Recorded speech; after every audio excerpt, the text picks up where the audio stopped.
Hi guys, it's 3:40 p.m. here in Vienna, Austria, and in the Philippines it's 10:40 ng gabi.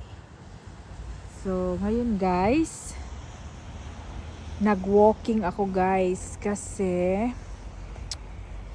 ilang araw na ako guys nakabaluktot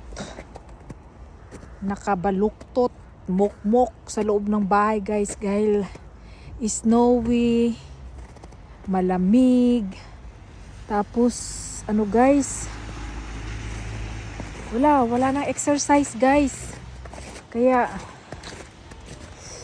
napag-isipan kong mag-walking. Kaya ito guys, walking tayo guys, walking ako guys, ayan,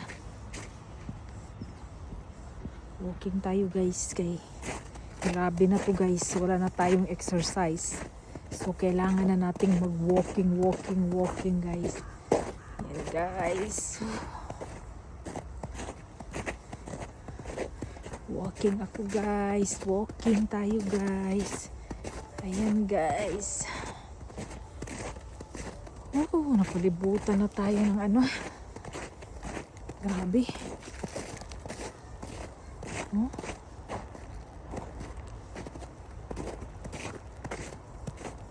Walking tayo guys, exercise tayo guys, mahirap na guys, sige lang tayo baluktot sa bahay, kailangan mag-exercise din tayo guys, kahit na ganito kalamig, kailangan mag-walking pa rin tayo guys. Yan guys, bye guys.